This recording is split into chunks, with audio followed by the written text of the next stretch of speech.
Église en feu, un cimetière chrétien profané, des prêtres menacés, des villageois harcelés. Tout ça en Cisjordanie, les agresseurs des colons israéliens. Mais du côté des figures politiques françaises qui se posent en défenseurs des chrétiens d'Orient, c'est le silence. Sarah Knafo, vice-présidente de l'intergroupe chrétien d'Orient au Parlement européen, n'a toujours pas réagi. Pas un mot non plus d'Éric Zemmour, Marine Le Pen, Jordan Bardella ou Philippe de Villiers. Pourquoi ce silence quand les chrétiens sont attaqués mais pas par des musulmans? Que s'est-il passé? Taïbé, c'est le dernier village entièrement chrétien de Cisjordanie. Il est situé à l'est de Ramallah. Depuis des mois, les habitants subissent un harcèlement constant, intrusion sur leurs terres, plantations détruites, tirs d'intimidation et désormais incendie volontaire. Le dernier en date, l'église byzantine Saint-Georges, un édifice du 5e siècle, a failli partir en fumée. Les flammes ont aussi atteint le cimetière. Ce sont les habitants eux-mêmes qui ont maîtrisé l'incendie avant l'intervention des pompiers. Dans un communiqué, les 3 prêtres du village orthodoxe, catholique et melkite parlent d'un harcèlement devenu insoutenable.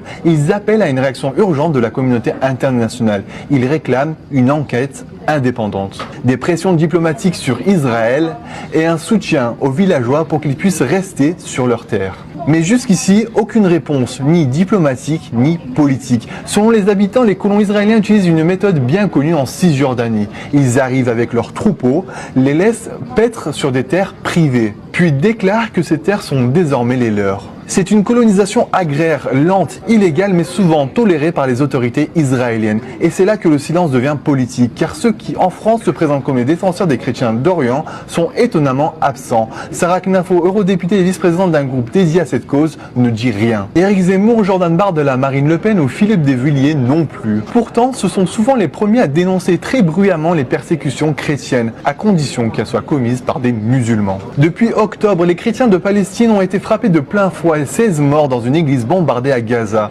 2 femmes tuées par un sniper, des prêtres arméniens agressés à Jérusalem. Silence total de Knafo, Zemmour et consorts. Le terme chrétien d'Orient est souvent utilisé dans les discours identitaires occidentaux pour incarner un nous en péril au milieu d'un eux menaçant. Mais dans les faits, cette solidarité n'existe que si l'ennemi entre dans le bon récit. Quand les oppresseurs sont des colons israéliens, l'indignation disparaît. Quand la souffrance chrétienne ne sert pas à une narration anti-musulmane, elle est ignorée. Taïbé, un village chrétien symbolique enraciné présent dans l'évangile selon Jean. Aujourd'hui, il est seul. Les habitants demandent une chose simple, que ceux qui prétendent les défendre le fassent, même quand c'est politiquement inconfortable.